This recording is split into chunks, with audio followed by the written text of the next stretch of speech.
Hi, I'm Ginger, and this is Ginger's Drunk Ghost Stories. Our story is about two boys at the outskirts of New York, not in the city. They're off in like their own little teeny tiny little bodunk town. And these two boys are getting ready to go to the school dance. They're so excited. They're in their car. They're driving down the road, but they see this girl. She looks real pretty. She's walking down the street, and she's crossing over a bridge. And they pull over, they're like, "Hey, where are you going?" She says, "Oh, I'm just going to a school dance right down the street. I was going to walk there." And they're like, "Well, we're going to the school dance too. Get in the car, let's go." They're thinking she had to have been a new girl. There was some rumors that there was a new girl in town, but no one had met her just yet.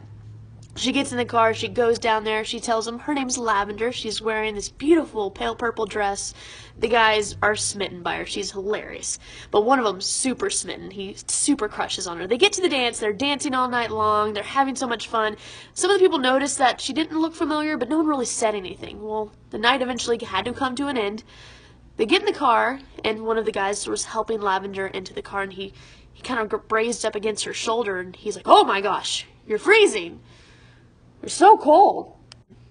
He gives her jacket. He gives her his jacket. Someone gets a jacket. Lavender gets the jacket. She puts the jacket on. They get in the car. They're driving down the road. They're said, Where do you want to go? Where's your home? Where do we drop you off at?" She goes, No, just drop me off at the bridge where y'all found me." And the guys were like, "Well, it's nighttime. It's cold out. Well, we can drive you home." She goes, No, I insist. My home is just a few houses down from the bridge.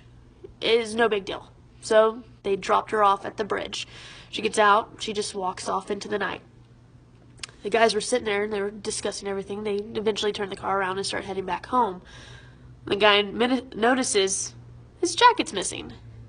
He looks at his friend and says, "We got to come back tomorrow. You got to come with me. We got to figure out where my jacket is and get it back from the girl. That, and so we can see her again." So they go back the next day. They knock on every door. They go from one door to the next to the next. They're having no luck. They can't find the girl anywhere.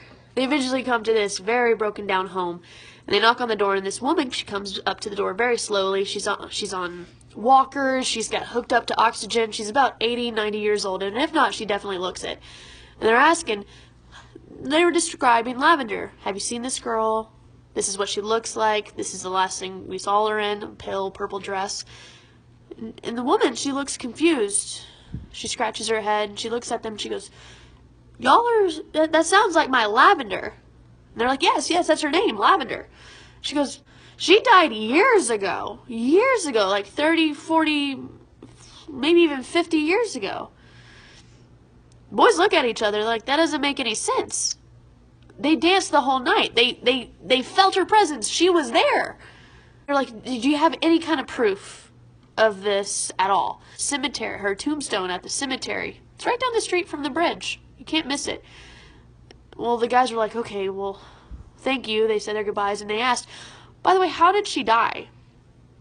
"Well, she was walking to the dance, got hit by the truck on the bridge." One of the kids turned pale white, turned around, and walked to the car. They get in the car, they drive down the road, and one of them looks at the other and says, "I gotta find out. I gotta know." So they go to the cemetery. They walk down to the cemetery. They get there.